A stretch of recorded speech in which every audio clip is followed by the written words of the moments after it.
Goeiemôre, 19 Augustus. En so 'n paar dinge het gebeur die laaste 24 uur daar in Iran, met die Iran-oorlog. Iran besluit hulle skiet 2 missiele daar in UAE in. So uit die blou tyd, sommer net op 'n neighbor. En kry maar agter dit was nie ons nie. Moet iemand anders gewees het. Dis die tipe ding wat 'n terrorisorganisasie maar doen. Hulle claim niemand sal deur die Strait of Hormuz gaan nie, maar daar word nog steeds elke aand skepe daardeur geëskort deur die US military.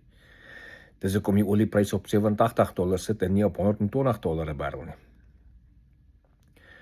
President Trump het sommer reguit gesê, die skietstaking wat 2 maande was, wat hulle nou kon onderhandel en is verby, en hy vee sy gaai aan hulle af.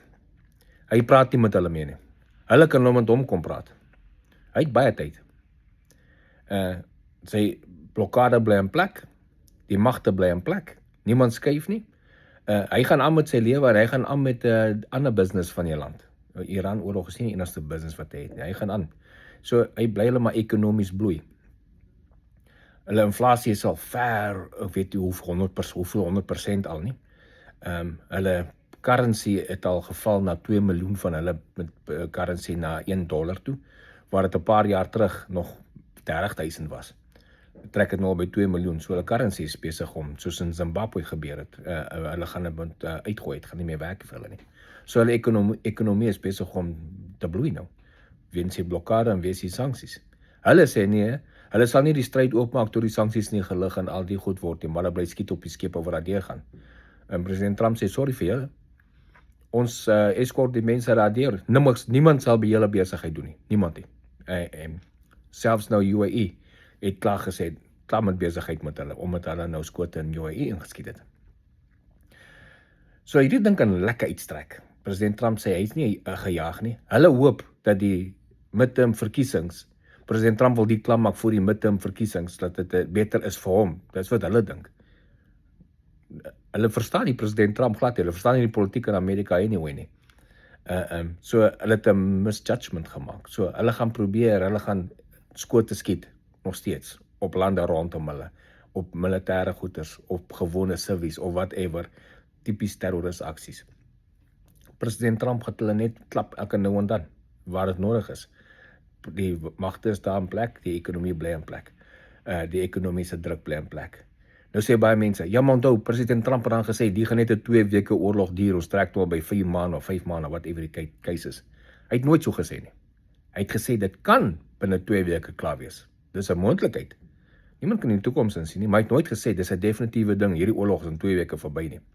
Ja, maar president Trump het al 100 keer geclaim, ons het hulle weermag vernietig. Hy is presies reg, ons het hulle weermag vernietig. In die eerste paar dae. Hulle het nie meer 'n staande weermag nie, hulle het nie 'n vloot nie, hulle het nie 'n lugmag nie, hulle het nie 'n staande weermag nie.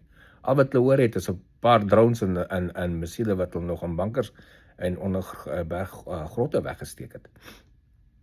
Kan hulle dit aanbou en aanvul? Op 'n limited mate. Word dit opgetel deur satelliete of deur ons intelligence? Ja, en dan kan hy daai plekke gaan stryk weer. Maar jy gaan nie alles kan kry nie, want die meeste van die goeds diep ondergrondse bankers en al wat jy kan doen is om die entries van die bankers te kollaps, maar ander paaie wat hulle weer uitbring. So die tipe van ding gaan nog aan. Gaan hulle 'n nuclear wapen bou? Nee, hulle gaan nie.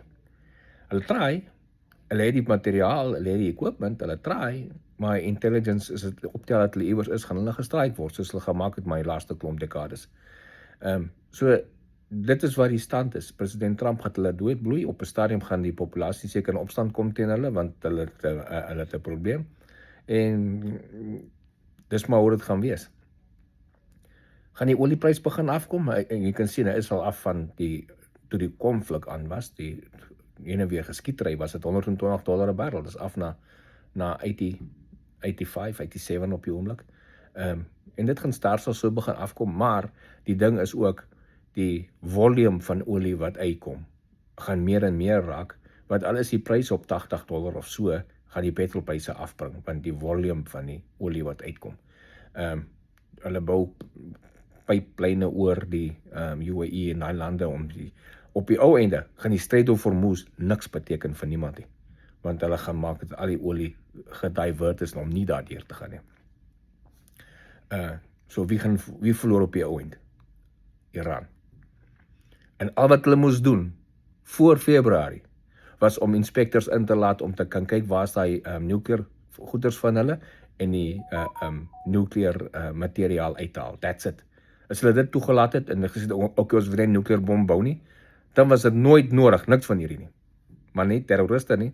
Hulle wil nuclear wapens hê want hulle wil dit gebruik op Israel en op hulle bure. Hulle wil hulle bure dreig en van daar af die wêreld hostage hou. En dit gaan nie gebeur nie. So, dis die stand van sake. Sien julle maar later, geniet die dag.